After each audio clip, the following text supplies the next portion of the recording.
Hello दोस्तों, आज अपन पढ़ने जा रहे हैं एस्किमो जनजाति की प्राकृतिक वातावरण के बारे में। उससे पहले अपन ने पढ़ा था कि एस्किमो का शाब्दिक अर्थ है, और एस्किमो का शाब्दिक अर्थ के बारे में आपको बताया था कि कच्चा मांस खाने वाला। एस्किमो का शाब्दिक अर्थ क्या होता है वैसे? कच्चा मांस खाने वाला या बर्फीले क्षेत्रों में निवास करने वाला। इसके अलावा अपन ने चर्चा की थी कि इसकी निवास क्षेत्र कहाँ कहाँ हैं। तो निवास क्षेत्र के बारे में अपन ने पढ़ा था कि ये अलास्का से लेकर के बेरिंग जलडमरू मध्य तक का जो क्षेत्र था उस क्षेत्र के अंदर है। जैसे कनाडा है, बेफिन द्वीप है, हडसन की खाड़ी है, ग्रीनलैंड का क्षेत्र है, उत्तरी साइबेरिया का क्षेत्र है। इस क्षेत्र में ये जनजाति निवास करती है। और इसके अलावा अपन ने इसके बारे में पढ़ा था कि ये अलग अलग क्षेत्रों में अलग अलग नामों से भी जाना जाता है, और उनको जैसे उत्तरी कनाडा व ग्रीनलैंड के जो क्षेत्र हैं उसमें इनको एस्किमो के नाम से जाना जाता है। इसके अलावा स्कैंडिनेविया में इसको कहते हैं लैप्स, उत्तरी साइबेरिया में इसको सेमोयार्ड्स, याकूत, चकची, तुंग आदि नामों से भी इनको जाना जाता है। तो इस प्रकार से अलग अलग क्षेत्रों में अलग अलग नामों से भी जानते हैं, लेकिन ये उत्तरी ठंडे प्रदेशों में ये निवास करने वाली जनजाति है। इसके अलावा अपन बात करते थे कि भाई शारीरिक बनावट इस प्रकार की ये किस प्रजाति से संबंधित है, तो ये मंगोल प्रजाति से संबंधित है। कौन सी प्रजाति से संबंधित है? ये मंगोल प्रजाति से संबंधित है। और इनका जो चेहरा होता है वो सपाट होता है, चौड़ा होता है, त्वचा का रंग पीलापन लिए हुए होता है, और इनके जो बाल होते हैं ये भद्दे और काले होते हैं।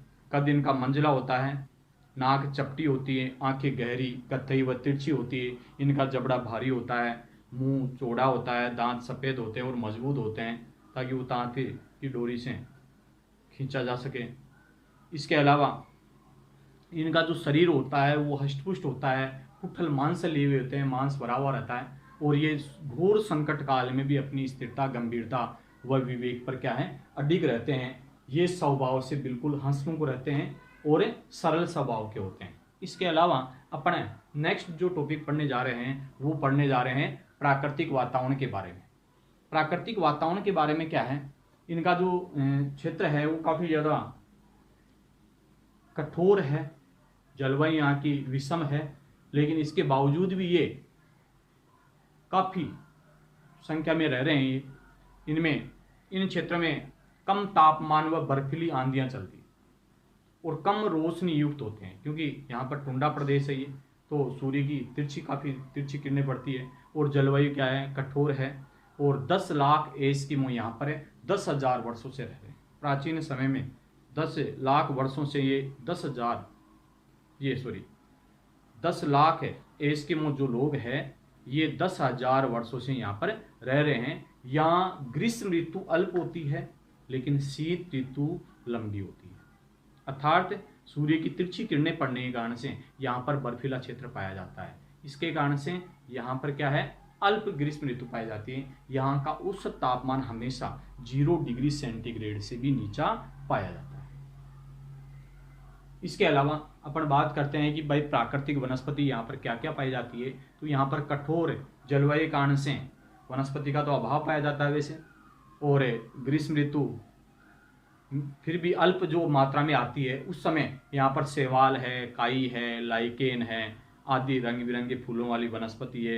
ये कुछ समय के लिए उग जाती है, इसके बाद में वापस सर्दी का समय आ जाता है तो यहाँ पर ये वनस्पति समाप्त हो जाती है, मतलब बड़े पेड़ पौधे यहाँ पर नहीं पाए जाते हैं। इसके अलावा यहाँ पर जंगली जानवरों के अंतर्गत अगर देखा जाए तो धुरी भालू है, लेमिंग है, खरगोश है, कस्तूरी मर्ग है, केरीबाऊ है, रेंडियर है, लोमड़ी है, भेड़ी है, कुत्ते आदि ये पाए जाते हैं। तो इस प्रकार से अपन देखें तो इस क्षेत्र में काफ़ी मात्रा में कठोर जलवायु का प्रभाव देखा गया है, जिसके कारण से अपन टुंडा प्रदेश के बारे में बताते हैं। तो इनमें सबसे पहले प्राकृतिक वातावरण की बात करें तो प्राकृतिक वातावरण के अंदर जैसे इसका क्षेत्र देखिए आप कौन कौन सा क्षेत्र है, और यहाँ पर मैप के माध्यम से आपको आगे बताएंगे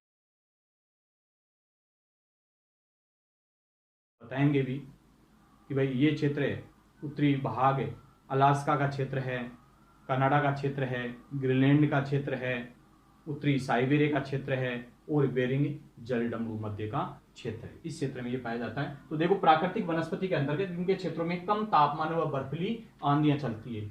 बर्फ मतलब आंधियां, जो हवा का वेग आता है उसके साथ में बर्फ जाता है। अपने जैसे मान लो राजस्थान में यहाँ पर धूल भरी आंधियां चलती है, उस प्रकार से वहां पर बर्फीली आंधियां चलती है। इसके अलावा यहाँ पर कम रोशनी युक्त व कठोर जलवायु में कम रोशनी पाई जाती है और कठोर जलवायु है, कठोर माइनस में टेम्परेचर रहेगा हमेशा, ठीक है। एक दूसरा कारण है सूर्य की किरणें तिरछी पड़ेगी, इनके कारण से रोशनी कम आ पाएगी। इन क्षेत्रों में 10 लाख एस्किमो 10,000 वर्षों से जीवन यापन करते हैं। यहाँ 10 लाख एस्किमो 10,000 वर्षों से रह रहे हैं। यहाँ ग्रीष्म ऋतु अल्प व जाड़े की ऋतु लंबी होती है। इसका कारण मैंने बताया था आपको कि भाई यहाँ पर है सूर्य की किरणें तिरछी है, इसके कारण से जाड़े की ऋतु लंबी होती है और ग्रीष्म ऋतु थोड़ी बहुत होती है, मतलब अल्प होती है। यहाँ औसत तापमान 0 डिग्री से भी नीचे रहता है, मतलब माइनस में टेम्परेचर पाया जाता है। इसमें पाया जाएगा टेम्परेचर माइनस में पाया जाएगा। उसका कारण है सूर्य का तिरछापन, सूर्य की किरणें तिरछी पड़ती है, इसके कारण से इस प्रकार का ये कार्य होता है। इसके बाद में यहाँ पर नेक्स्ट टॉपिक देखें, प्राकृतिक वनस्पति व जीव जंतुओं की देखें तो ठंडा प्रदेश है। ठंडा प्रदेश होने के कारण से यहाँ पर वनस्पति भी बड़ी वनस्पति नहीं पाई जाती है, वैसे कुछ दिनों के लिए प्राय ये पाई जाती है, इसके बाद में ये समाप्त हो जाती है। लेकिन यहाँ पर जो जीव जंतु है ये लंबे बालों वाले पाए जाते हैं, जिसके कारण से ये सर्दी का मुकाबला कर सके। तो देखो इनमें यहाँ कठोर जलवायु के कारण से वनस्पति का अभाव पाया जाता है। प्राकृतिक वनस्पति के अंतर्गत अगर देखें तो यहाँ पर लगभग वनस्पति का अभाव पाया जाता है। यहाँ अल्प ग्रीष्म ऋतु में शैवाल, काई, लाइकेन, शैवाल है, लाई है, काई है, लाइकेन है आदि रंग बिरंगे फूलों वाली क्या है वनस्पति उग जाती है, वो भी कुछ समय के लिए। जैसे ही सर्दी का समय आ जाता है तो ये लुप्त हो जाती है, समाप्त हो जाती है। इसके बाद में धुरीय भालू, अगर इनमें जीव जंतुओं के अंदर देखें तो धुरीय भालू है,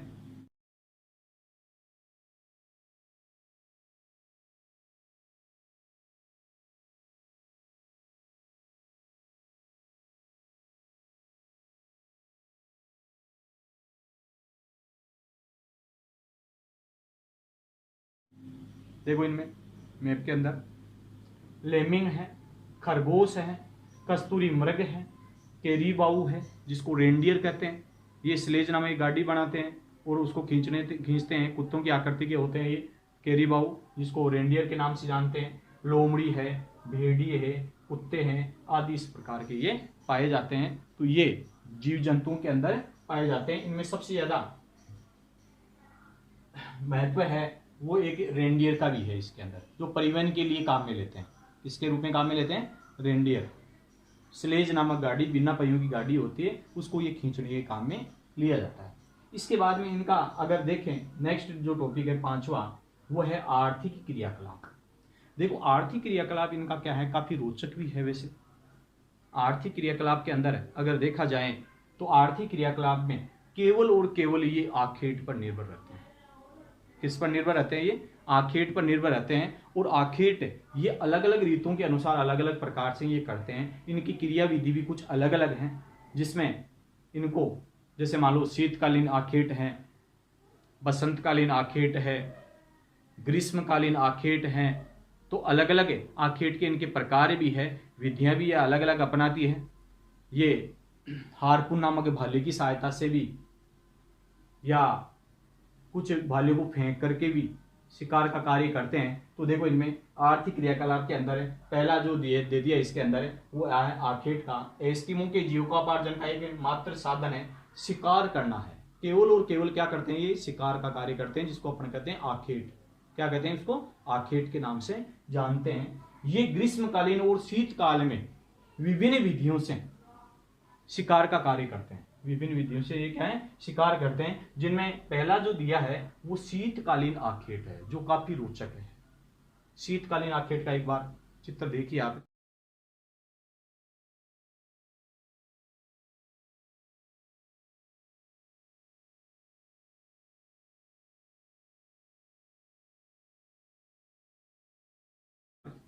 इस प्रकार से ये क्या है, शीतकालीन आखेट का ये कार्य करते हैं। इसमें इस आखेट की जो विधि है उसके अंदर 2 विधियां अपनाते हैं शीतकालीन आखेट। एक तो माओपोक पद्धति और दूसरी है इतुरपाक पद्धति। पहली है माओपोक पद्धति और दूसरी इतुरपाक पद्धति। माओपोक पद्धति के अंदर क्या करते हैं ये, जब समुद्र का जो किनारा होता है उस जगह एक छिद्र करते हैं और सील नामक जो मछली होती है उसकी हड्डी लगा देते हैं। उस छिद्र के अंदर क्या लगाते हैं, एक हड्डी लगाते हैं। जैसे ही मछली श्वसन क्रिया के लिए बाहर आती है उस छिद्र के पास में, तो वो हड्डी हिलती है और एक व्यक्ति उसके पास में बैठा रहता है भाला लेकर के, और वो इसको मार लेता है तुरंत ही। इसका मतलब है ये एक ऐसी विधि है माओपोक विधि जिनमें प्रतीक्षा करनी पड़ती है। इसके कारण से माओपोक का वैसे वास्तविकता में शाब्दिक अर्थ भी प्रतीक्षा करना होता है।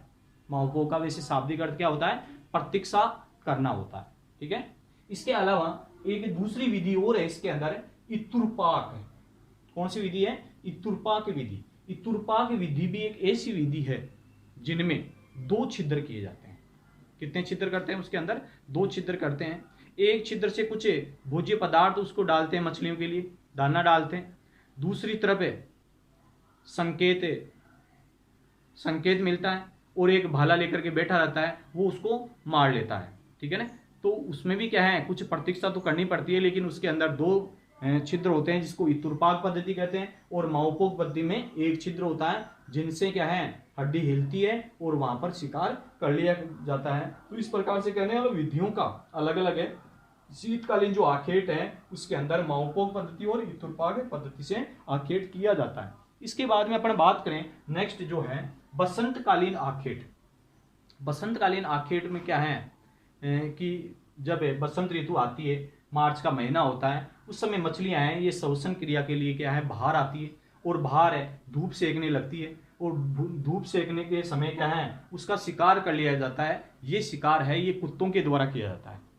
इसके द्वारा कर लिया जाता है, कुत्तों के द्वारा ये शिकार कर लिया जाता है, जिसको उत्तोक कहते हैं। क्या कहते हैं उसको, बसंतकालीन जो आखेट होता है उसको क्या है, उत्तोक के नाम से जानेंगे। किस नाम से जानेंगे उसको, उत्तोक के नाम से जाना जाता है। और ये सील नामक मछलियों का ज्यादा शिकार करते हैं। इनके दैनिक जीवन में सील नामक मछली है उनका ज्यादा विशेष महत्व भी है। ठीक है ना। तो इस प्रकार से करने का मतलब है ये शिकार पद्धति